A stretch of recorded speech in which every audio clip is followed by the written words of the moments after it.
Hi, good morning everyone. Our topic for today is about love. At ikaw mismo, kung marunong kang magmahal, hindi ka malulungkot. Kasi maraming tao ang malungkot, nakakaramdaman ng nababalot ng kapighatian, yung pakiramdam na incapable sila at maraming tao ang mapaghiganti. At dahil doon sa nararamdaman nila, ang isang solusyon kung bakit nararamdaman nila yon ay pagmamahal. Love. Yun lang isang solusyon sa mga nararamdamang negatibo sa buhay natin. Ang pagmamahal. Pagmamahal sa isang tao at sa lahat ng oras na kapag ang isang tao ay nasasaktan, kadalasan, kung ano yung pakiramdam nila, yun ang gusto nilang iparamdam din sa taong nasa paligid nila, nasa nakakasalamuha nila, at kasama nila. Kasi, ganun yung pakiramdam kapag may hatred ka, hatred din yung maipapasa mo sa tao na nasa paligid mo. So, if you are hurt, you are sad, you make people sad. And nakakairita yung mga negatibong bagay na mararamdaman mo, tapos maipapasa mo din sa iba. At kung napipil natin na may nagmamahal sa atin at nagmamahal ka, lahat ng nasa paligid or nakakasama mo, yung mga kasama mo, ay kamahal-mahal. Kasi kung ano yung nararamdaman mo, yun yung ginagawa mo. Yun yung pinaparamdam mo. So, if you will love at ramdam mo na minamahal ka at nagmamahal ka, kayang-kaya mong iparamdam sa iba yung pagmamahal na nararamdaman mo. Kaya napaka-importante na tayo mismo ma-realize natin na lahat ng mga nagiging sakit natin sa katawan natin, ang solusyon dyan ay pagmamahal. If you feel love, you will not feel hurt. If you feel love, you are not lonely, you are not sad, hindi mo mararamdaman yung hatred at lahat ng mga negatibong bagay na mararamdaman mo ay magiging maayos at lahat ng yan magiging positibo. Kapag ka naramdaman ng isang tao na mahal sila, nagmamahal sila, they are full.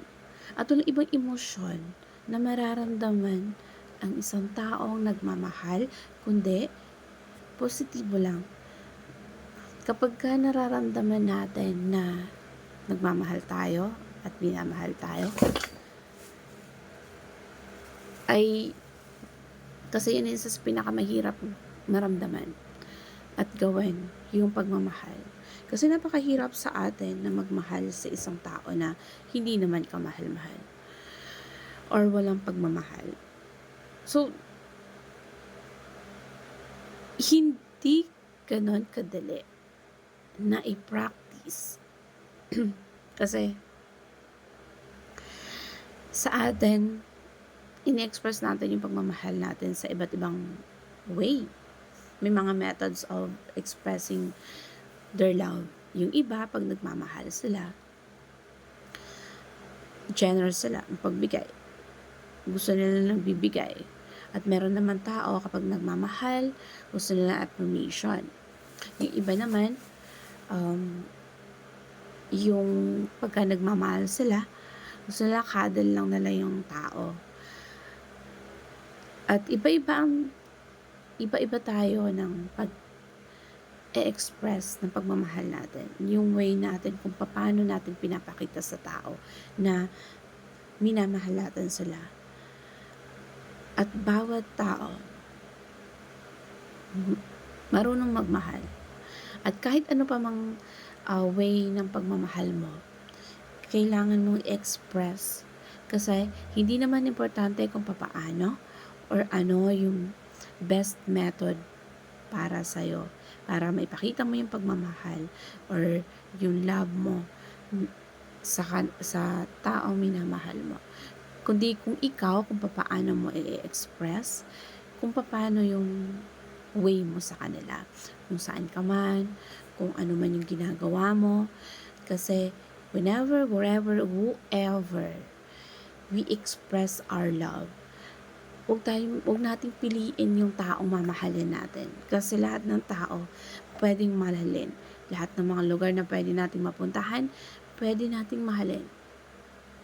At huwag tayong pipili ng panahon na kung kailan lang tayo magmamahal. Lahat yan, you will always choose love. At lahat ng mararamdaman natin, mga sakit-sakit sa sarili natin, sa katawan natin, mawawala yan. If you feel love, yung feelings na nararamdaman natin, mawawala, maglalaho yan. Kung nararamdaman natin na nagmamahal tayo. Na every time na may makikilala tayo, express natin yung pagmamahal natin, maramdaman nila yung pagmamahal, at maramdaman din pag nararamdaman din natin ang pagmamahal, mapupuno tayo ng pagmamahal sa bawat isa. At yun yung the best na mararamdaman ng isang tao na pwede nating i-give back. Kapag naramdaman nila yung pagmamahal, marunong din silang mag-express ng pagmamahal nila sa iba. They will share love. So, kailangan nating i-practice lagi ang pagmamahal natin sa iba. Let's practice love and be loved. And that's all for today. Motivation.